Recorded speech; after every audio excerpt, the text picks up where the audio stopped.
Essa porta não vai fechar não? Vai ficar aberta mesmo?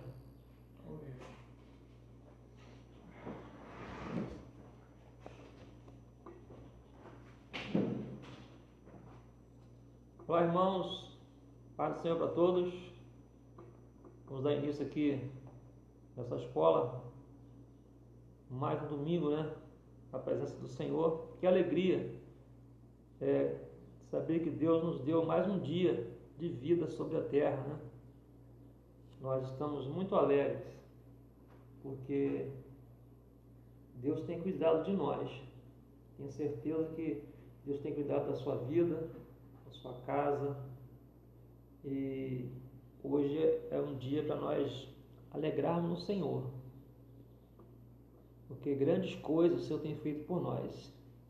Uma delas é estar vivo sobre a terra, né? Vivendo nesse momento tão complicado da igreja sobre a terra, em que o mundo se encontra passando por tribulações, né? E nós estamos no meio, né? Digamos assim, guardado pelo Senhor. Estamos aqui nesta noite. Eu quero, nesta manhã, né? Como a gente está acostumado com o culto à noite, acaba a gente falando que estamos à noite, né? Então, queridos, hoje vamos falar sobre a lição de número 8, 25 de maio de 2020, edificados sobre o fundamento dos apóstolos e dos profetas. Mas antes eu quero orar a Deus, de agradecer você por estar nos ajudando aí nessa escola, né? Que a tua presença é muito importante para todos nós, tanto no templo ou online, porque você pode chamar um amigo, um companheiro, ou uma irmã, ou irmão, para acompanhar junto a escola bíblica, que é ensinamento, é o manual do crente, né, sobre a terra. Mas antes de iniciarmos aqui, eu quero orar a Deus. Querido e eterno Deus, te louvamos nesta manhã gloriosa, em mais uma escola bíblica dominical. Que os nossos irmãos em Cristo, que venham fazer uso desse ensino, que venha nos encher de graça a tua presença. Pai, abençoa-nos e nos dá sabedoria, e que os nossos irmãos que estão assistindo também tenham o entendimento da tua palavra nesta manhã, em nome de Jesus. Bom, com certeza os irmãos estão entrando aí. Você vai entrando e vai sentando aí na sua sala, vamos conversando aqui. Edificados sobre o fundamento dos apóstolos e dos profetas. Repetindo a lição 8, 24 de maio de 2020. Você que está entrando agora, o texto áureo diz assim: edificados sobre o fundamento dos apóstolos e dos profetas, de que Jesus Cristo é a pedra principal da esquina. Efésios capítulo 2, versículo de número 20. A verdade prática: Jesus Cristo é a pedra basilar da igreja, que está edificada por meio dos ensinamentos dos apóstolos, do testemunho dos profetas. Vamos ler o texto, leitura bíblica em classe, que se encontra nos Efésios capítulo 2, 20 a 22, Evangelho escreveu São Mateus 7, 24 a 27. Edificados sobre o fundamento dos apóstolos e dos profetas, de que Jesus Cristo é a pedra principal, ou seja, Jesus Cristo é a principal pedra da esquina, no qual todo edifício bem ajustado cresce para templo santo no Senhor, no qual também vós juntamente sois edificados para a morada de Deus no Espírito. Mateus: todo aquele, pois, que escuta estas minhas palavras e as pratica, assemelhá-lo-ei ao homem prudente, que edificou a sua casa sobre a rocha. E cresceu e desceu a chuva, e correram rios, e assopraram ventos, e combateram aquela casa, e não caiu, porque estava edificada sobre a rocha. E aquele que ouve estas minhas palavras e as não cumpre, compará-lo-ei ao homem insensato que edificou a sua casa sobre a areia. E desceu a chuva, e correram rios, e assopraram ventos, e combateram aquela casa, e caiu, e foi grande a sua queda. Queridos, nós já abordamos aqui o textuário, né? Nós nos dando já uma ideia muito importante sobre edificados sobre os fundamentos dos apóstolos. Nós observamos que Cristo é a principal pedra de esquina. Nós vamos aprender por quê. Nós falamos que a Bíblia menciona, a Bíblia está escrito, Cristo é a principal pedra de esquina. Verdade prática. Cristo é a pedra basilar da igreja, ou seja, na base da igreja está Cristo, né? Nós estamos sobre esta base, que é Cristo Jesus. Então, que você possa estar entendendo que não se constrói uma casa, nós acabamos de ler na nossa leitura bíblica, não se constrói uma casa com segurança sobre areia, né? Para se conseguir construir uma casa com segurança, ela tem que estar sobre a rocha, né? Nós sabemos que qualquer um construtor que vai construir uma casa, nem sempre ele tem uma pedra por baixo desta casa, que é o que nós vamos aprender nesta manhã. Mas o construtor de uma casa simples, ele procura um terreno firme, né? E ele desce, cava, então ele começa a montar a sua base de concreto, já como se fosse uma pedra. Essa casa, ela fica sobre esta base para que ela possa então erguer o templo. Não é assim que as pessoas conseguem construir casas? Você que é construtor.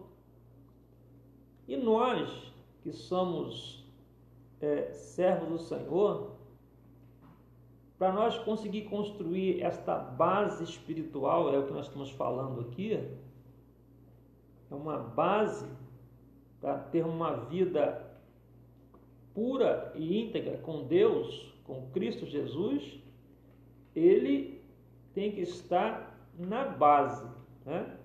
Cristo é a pedra basilar da nossa vida, da igreja, que está edificada por meio dos ensinamentos dos apóstolos e do testemunho dos profetas.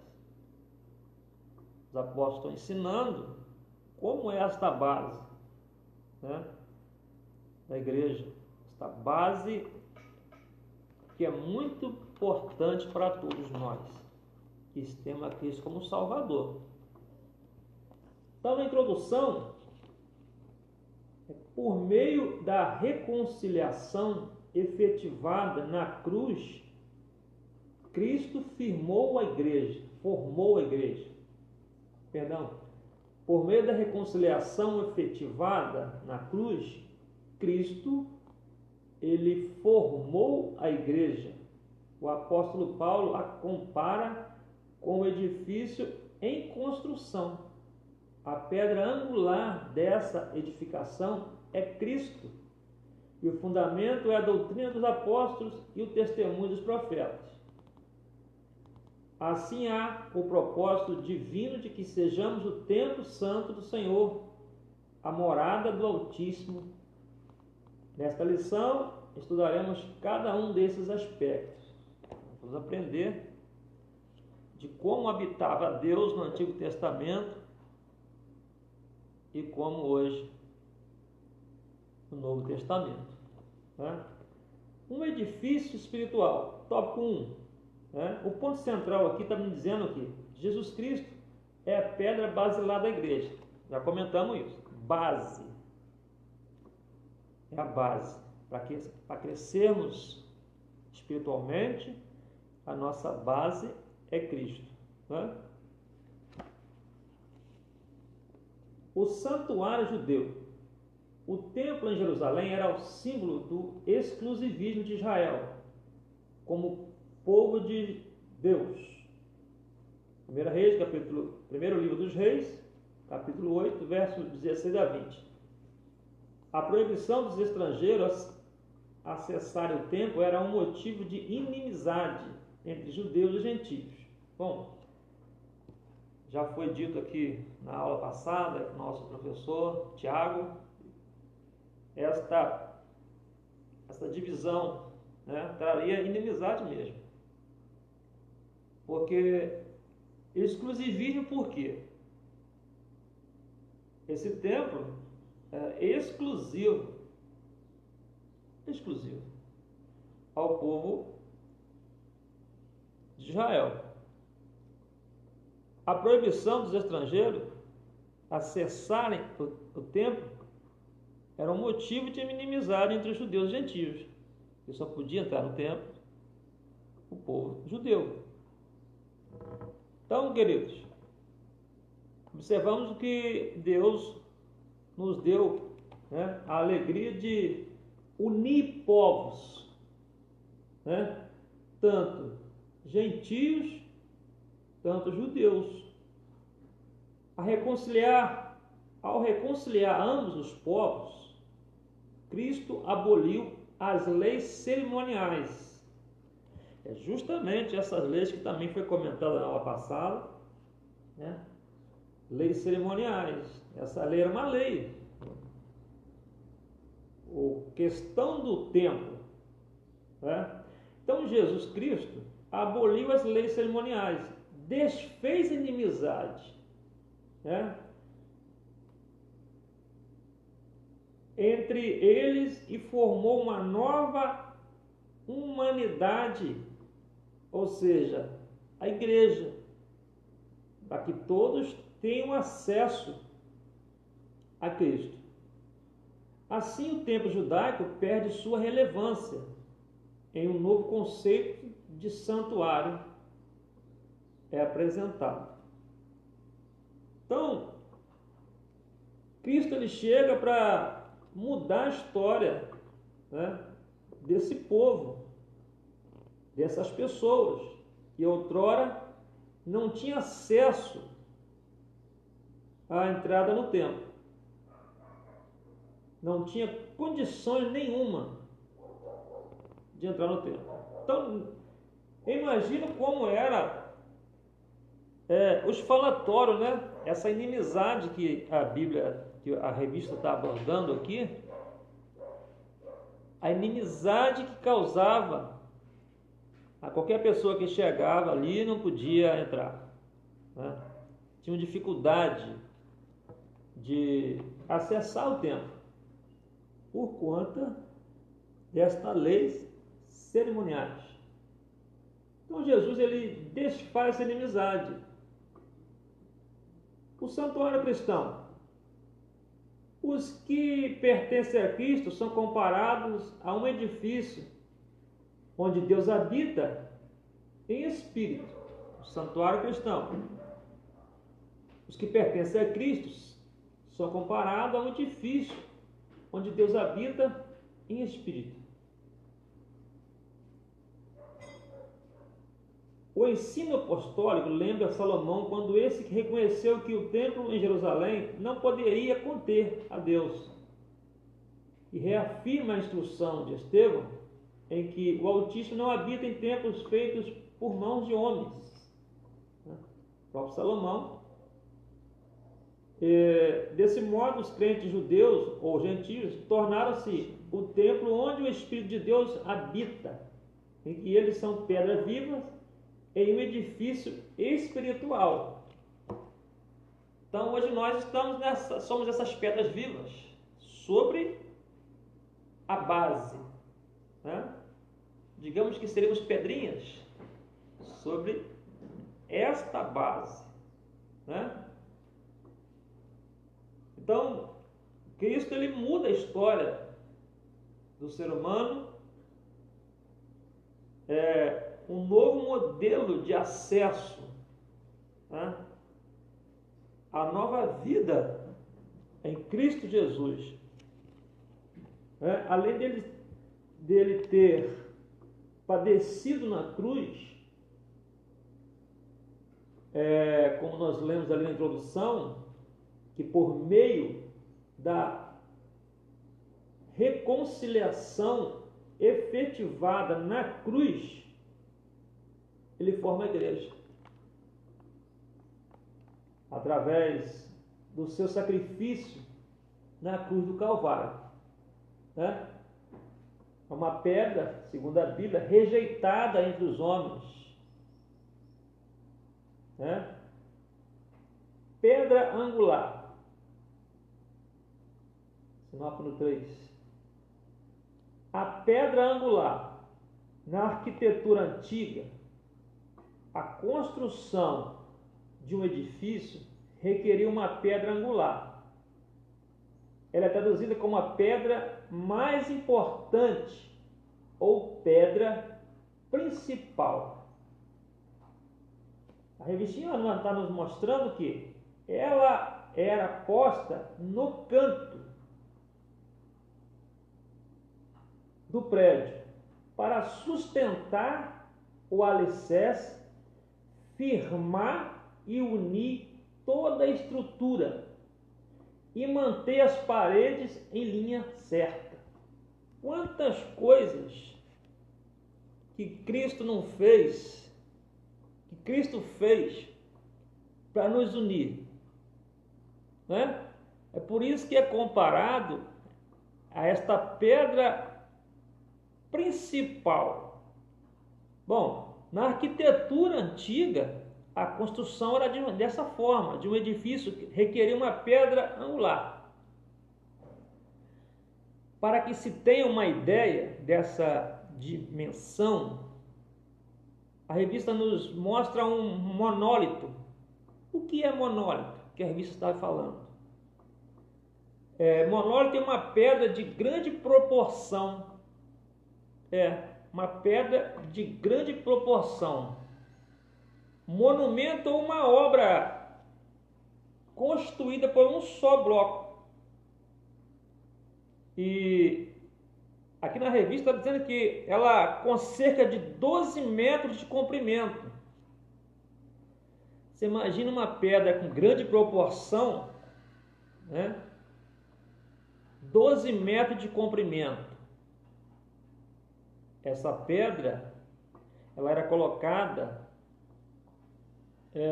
no canto do prédio para sustentar o alicerce, firmar, unir toda a estrutura e manter as paredes em linha certa. Então, Cristo, ele é justamente esta pedra colocada na igreja para manter o alicerce desta igreja, a estrutura, né? E para firmarmos e para unir todas as pessoas em Cristo Jesus.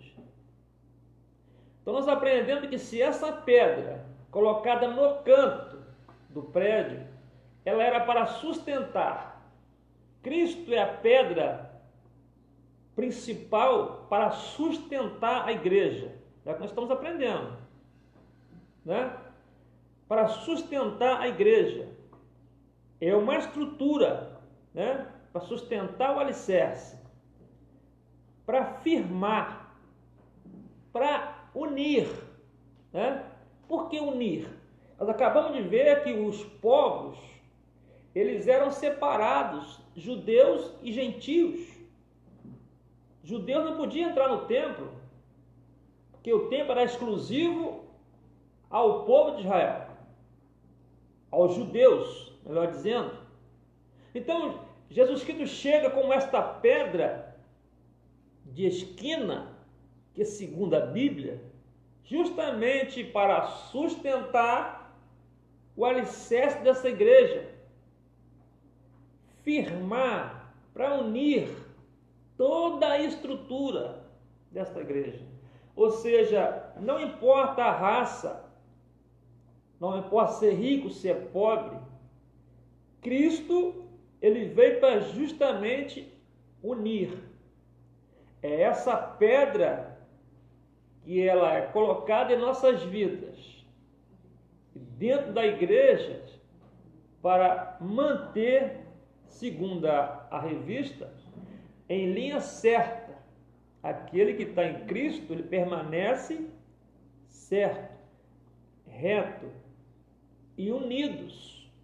É uma estrutura inabalável, né? É uma parede de firmamento, porque ela está em cima desta pedra, né, angular. Aqui, eles estão dizendo, os estudiosos, né, que esta pedra foi encontrada nas escavações do templo em Jerusalém. Então já era um projeto de Deus. Para que se tenha uma ideia, está dizendo aqui, dessa dimensão, é uma das escavações no local do templo em Jerusalém. Foi encontrado um monólito com cerca de 12 metros de comprimento.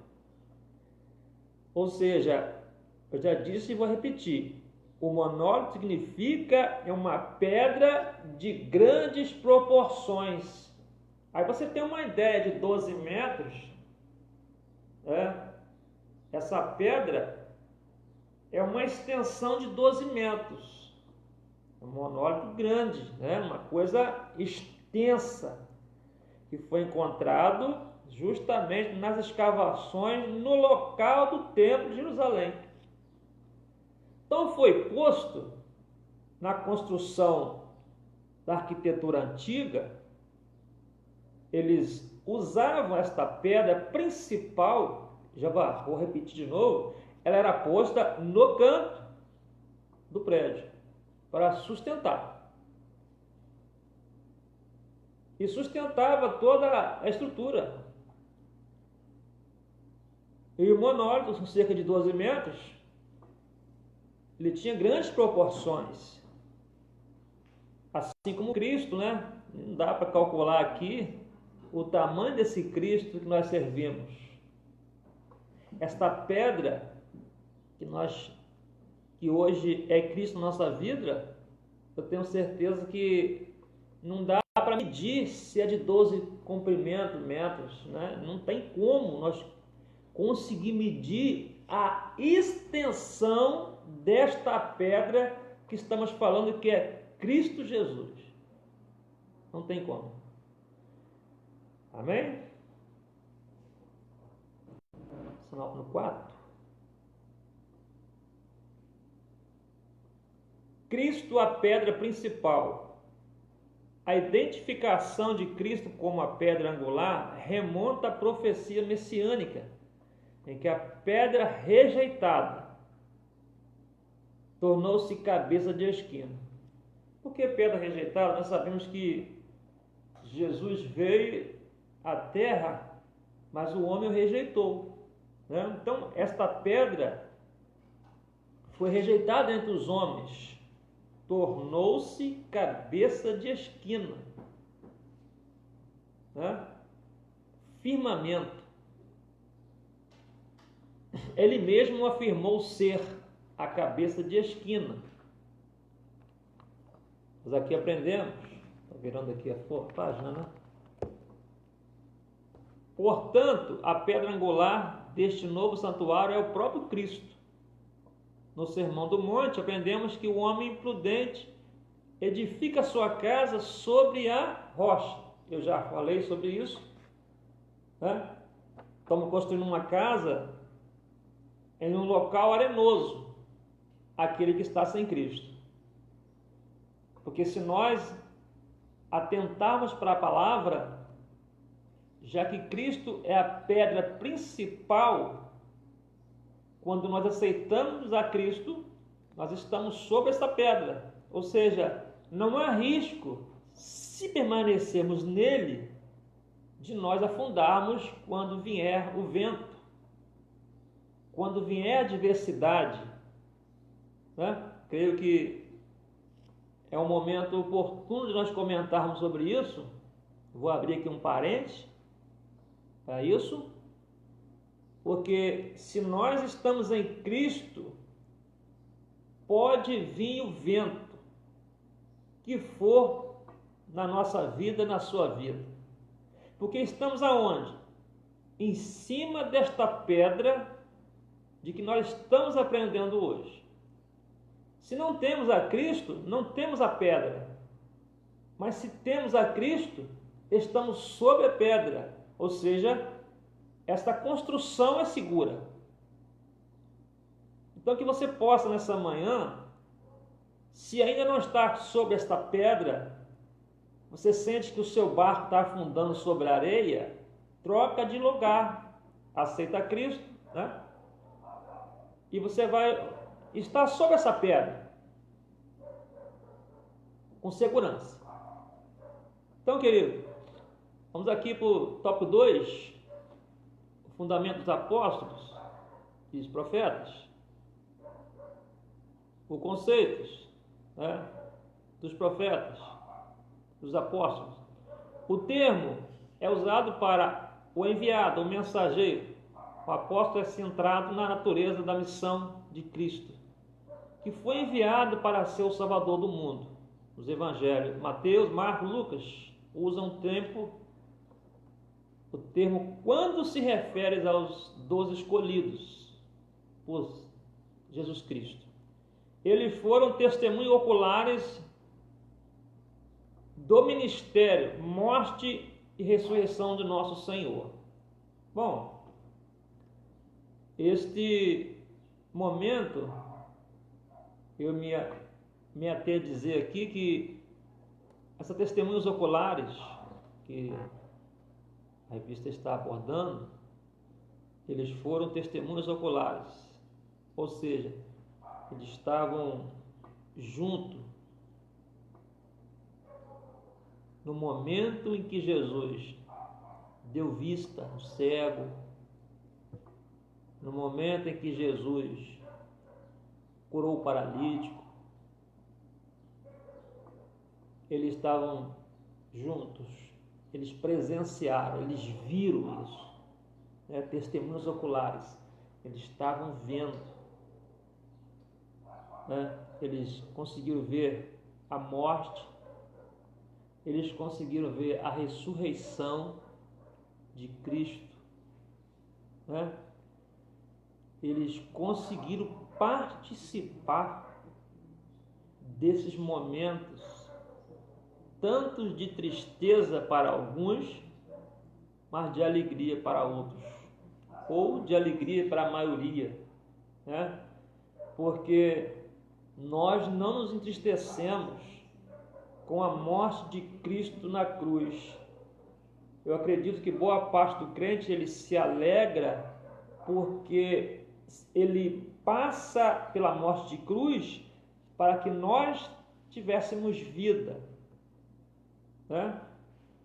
Para que nós tivéssemos acesso a Ele com tranquilidade, né? Então eles foram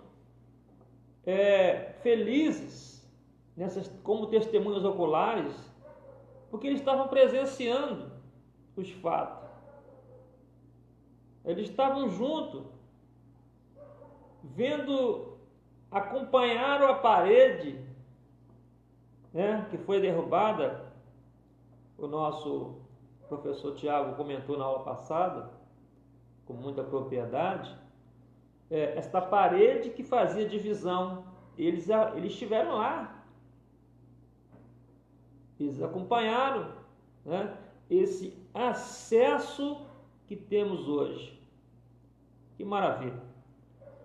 Assim, Paulo também foi chamado pelo próprio Senhor para ser apóstolo.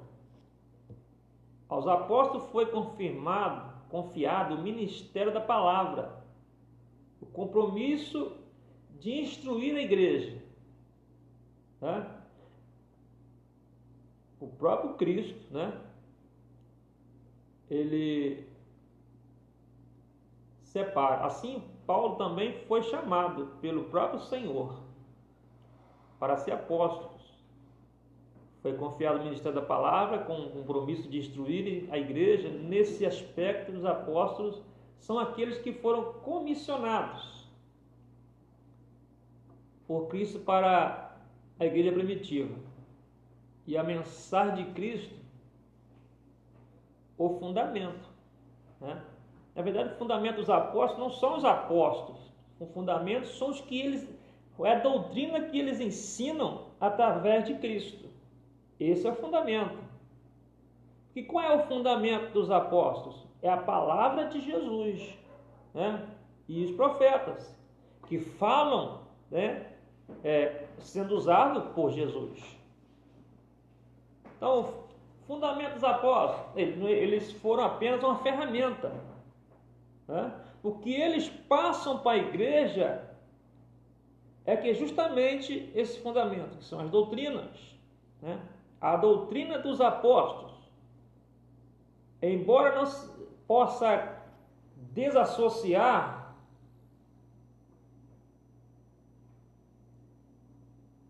deixa eu voltar aqui.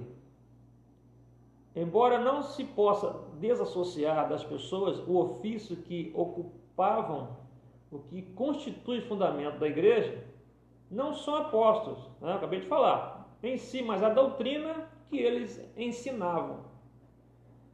Então, os fundamentos é justamente as doutrinas que eles ensinavam, ou seja, as escrituras dos apóstolos, as escrituras. Os apóstolos receberam a doutrina diretamente de Cristo. Direto. Né? É como você vai fazer vai entregar um convite, ou vai levar alguma coisa para alguém, e você está levando alguma coisa, não é talvez de terceiro, mas da própria fonte. Né? Paulo aqui, eles recebem direto, né, do próprio Cristo. Os apóstolos receberam a doutrina diretamente de Cristo. Você vai ver lá em Romanos 6, capítulo 6, 17. Também em 1 Timóteo 1 e 2, capítulo 1, verso 3. Capítulo 1, verso 3. 2 Pedro 3, 16. Você vai encontrar essas referências. Assim como não se pode mexer na pedra angular, vamos seguir. Esse é o ensinamento dos apóstolos. Assim como se não pode mexer na pedra angular, depois de colocado o alicerce, igualmente o fundamento da igreja não pode ser violado. Imagina você construindo, né, o templo, um edifício grande. E já está bem pela metade do templo, né? Aí começou com uma equipe preparada, os arquitetos, engenheiros. Então eles colocaram a pedra angular, ou seja, o monólito que nós acabamos de aprender, na visão humana de 12 proporção, o tamanho, em grande proporção, coloca essa pedra e começa a construção do edifício. Quando esse edifício está chegando pela metade, aí entra uma outra equipe, e aí eles pensam em quê? Vê se os irmãos acompanham comigo. Eu vou ler de novo aqui. Na doutrina dos apóstolos. Assim como não se pode mexer na pedra angular, depois de colocado o alicerce, igualmente o fundamento da igreja não pode ser violado. Aí vamos no nosso raciocínio. Você está construindo um prédio, já está pela metade. A equipe que começou colocou a pedra lá no fundo direitinho, pedra de esquina para manter o prédio legal, né? Só que quando chega pela metade, troca de equipe, ou aquela mesma equipe resolve tirar a pedra que está na base desse prédio. O que é que esse prédio vai acontecer com ele?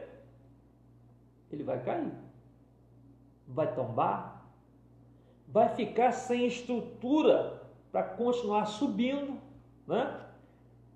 Eu não sei se vocês conhecem a história ou os últimos dias, né? Em Dubai, um dos prédios mais altos do mundo está sendo construído, com 204 andares. 204 andares. Então, por mais que o homem faça uma base muito importante nessa terra, o máximo que ele consegue, ou que conseguiu até hoje, pelo que eu estudei, eu procurei, um dos maiores prédios do mundo está em 204 andares. Não é? Então, mas se nós estivermos em Cristo, chegaremos aos céus, muito mais alto que um prédio de 204 andares. Então, porque eu disse que não dá para ver o tamanho, não dá para ver a extensão desta pedra que Jesus Cristo é. Porque a pedra do Antigo Testamento, quando os arquitetos construíram aquele templo, a proporção é essa que eles apresentam para nós. 12 metros, proporção de uma pedra gigantesca em relação a uma construção do prédio. Mas Jesus ele é comparado a uma pedra de esquina, mas em proporção não dá para comparar esse Cristo com todo esse poder. Então, o que a doutrina dos apóstolos ensinava? Olha, assim como não se pode mexer na pedra angular depois de colocado o alicerce, justamente a igreja, o sistema da igreja, Cristo, que é a base, não se pode mexer. Ou seja, vão trocar essa pedra.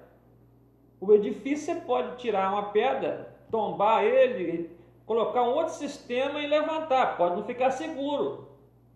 Mas se você tirar Cristo da base do seu prédio, da base da sua casa, da base da sua igreja, não tem outro fundamento que consiga manter esta casa no lugar seguro, uma vez que Cristo é a pedra principal, pedra angular. Amém? Então, queridos, vamos lá, vamos seguir em frente. Acerca disso, o Senhor Jesus asseverou: as minhas palavras não hão de passar. O estudo, a Bíblia de Estudo Pentecostal ratifica que revelação dos apóstolos, conforme temos no Novo Testamento, nunca poderá ser substituída ou anulada por revelação, testemunha ou profecia posterior. Não pode ser violado. O testemunho dos profetas,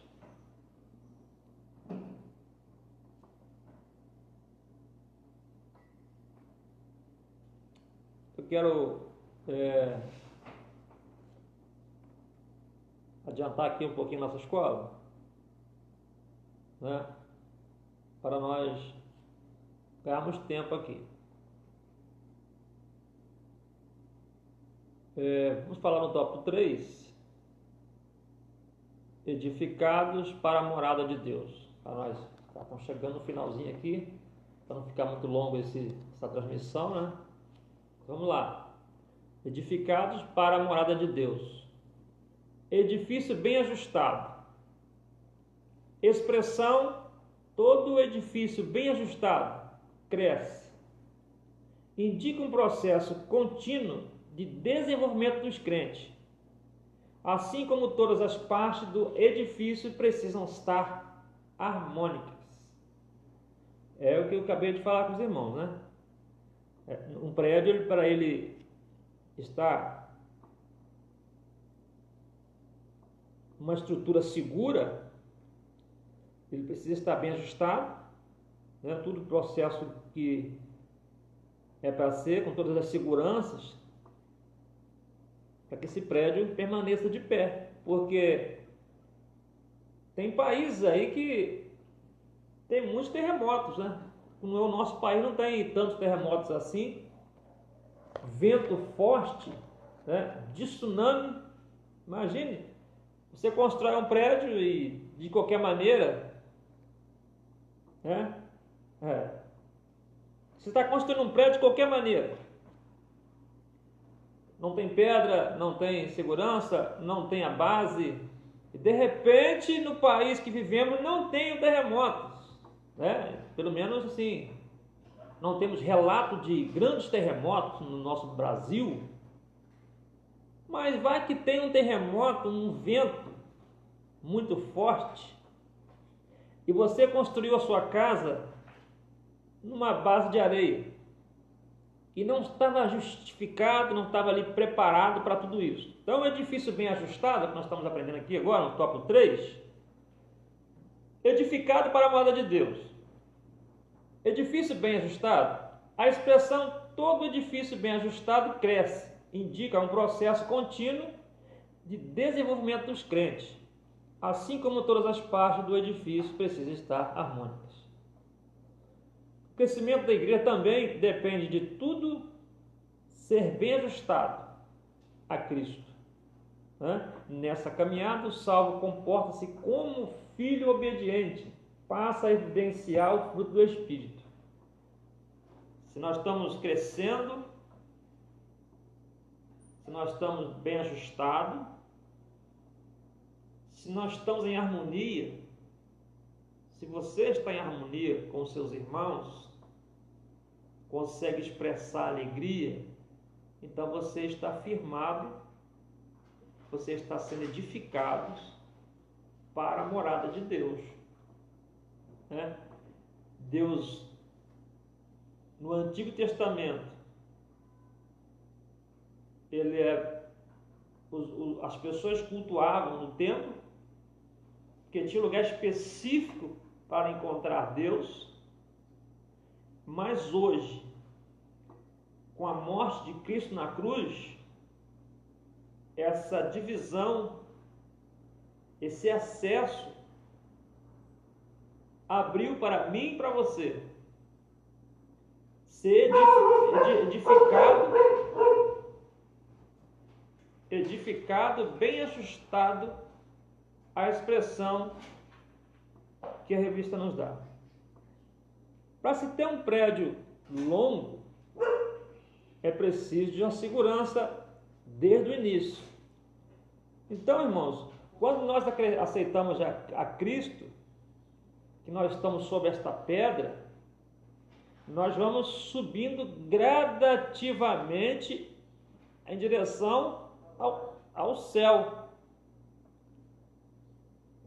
Nós estamos subindo gradativamente ao céu, de maneira que nós vamos ficando ajustados, unidos, né? Nós estamos em harmonia com nossos irmãos para recebermos a nossa morada. Nós estamos prontos e estamos perto a adquirir, né? Então, para nós chegarmos ao céu, que é subindo, né? É chegando lá, nós precisamos ter essa base que é Cristo Jesus, né? Então, quer construir uma casa no céu? É preciso você estar em Cristo Jesus. Maravilha isso.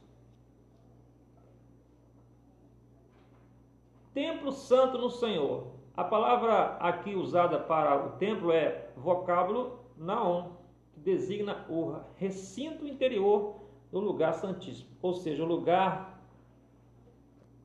do encontro do sumo sacerdote com Deus.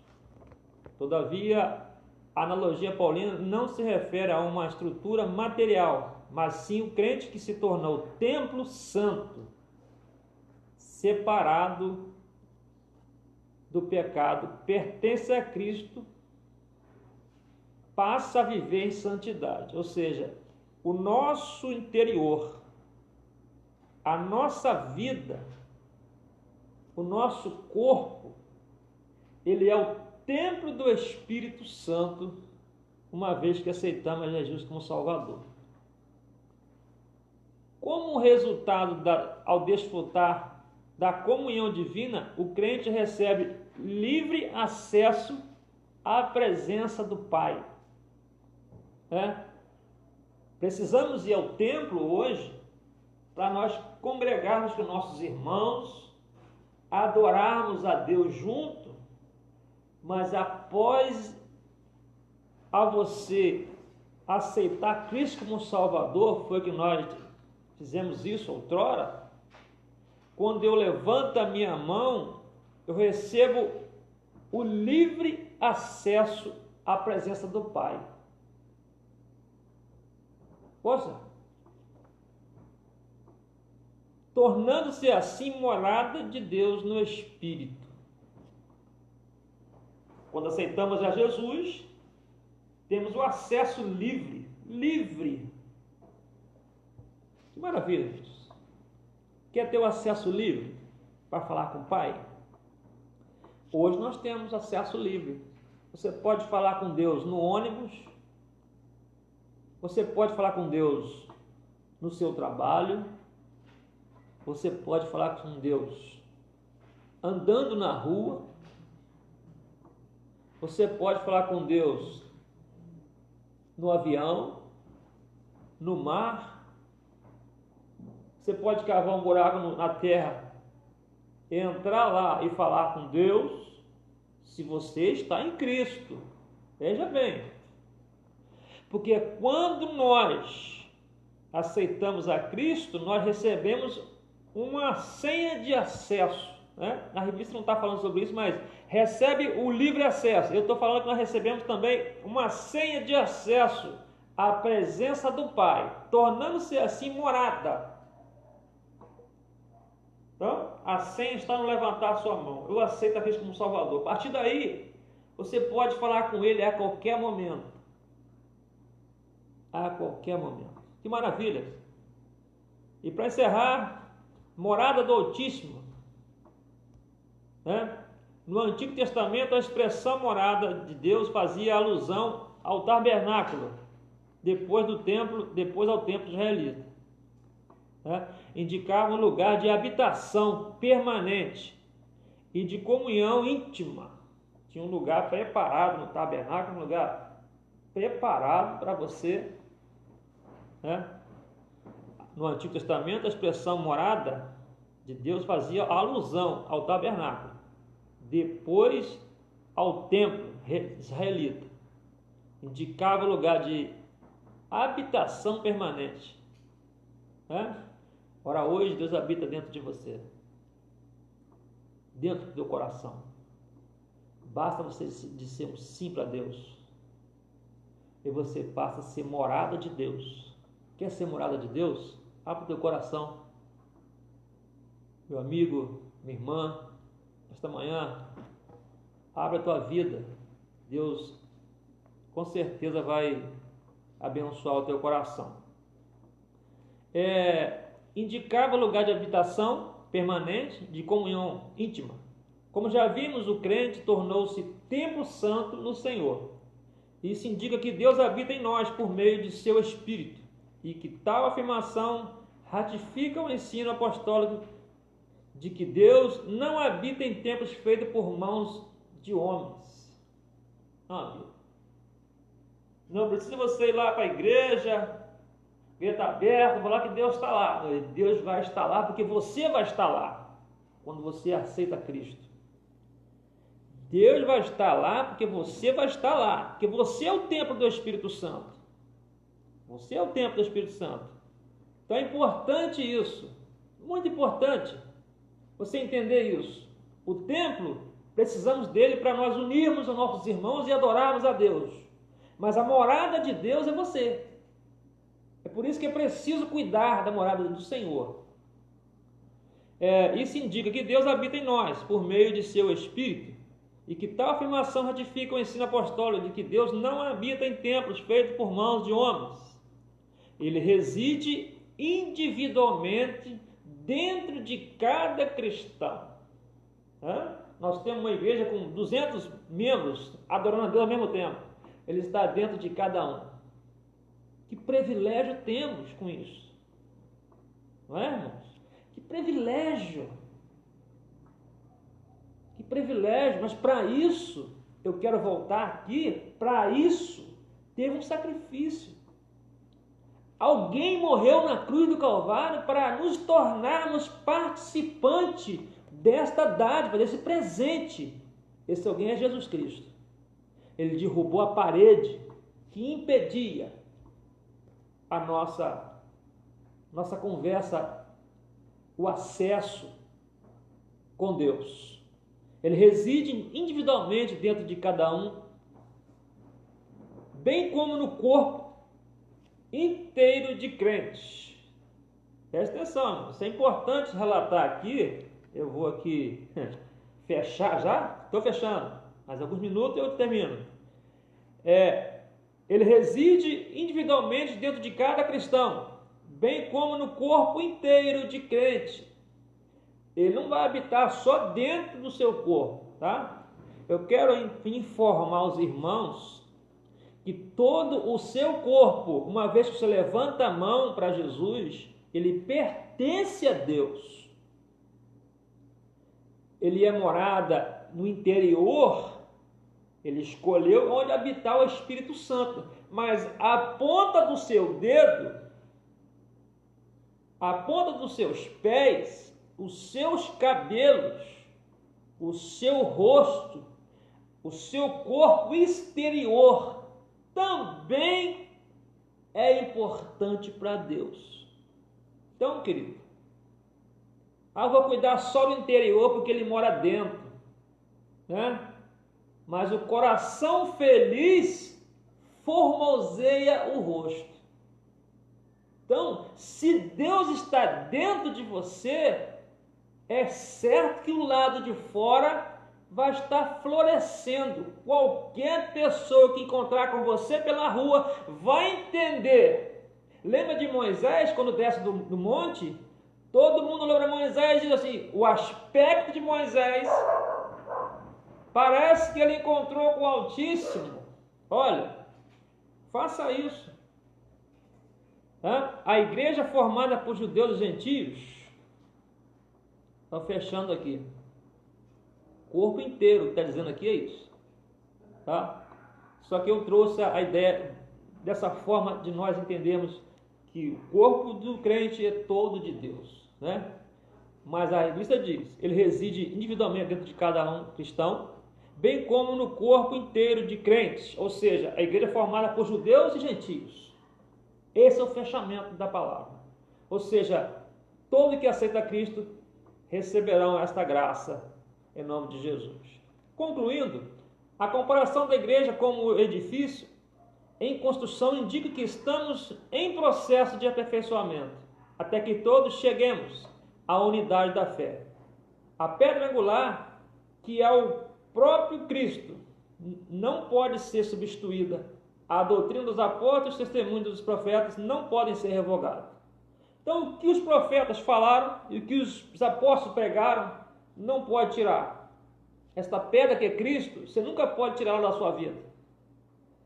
Se você trocar ele por alguma outra coisa que não seja o próprio Cristo, ou seja, que não seja essa pedra de esquina, não seja essa pedra angular, você não consegue chegar à unidade da fé. Que Deus abençoe a todos.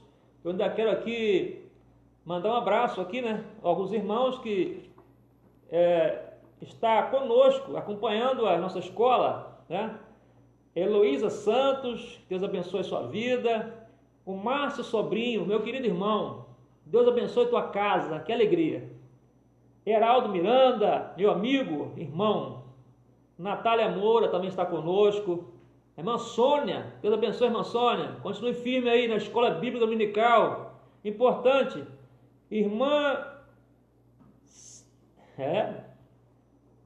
Salvação, Deus abençoe sua vida. Está conosco também pastor Adilson Júnior. Adilson Júnior, Deus abençoe sua vida nesta manhã.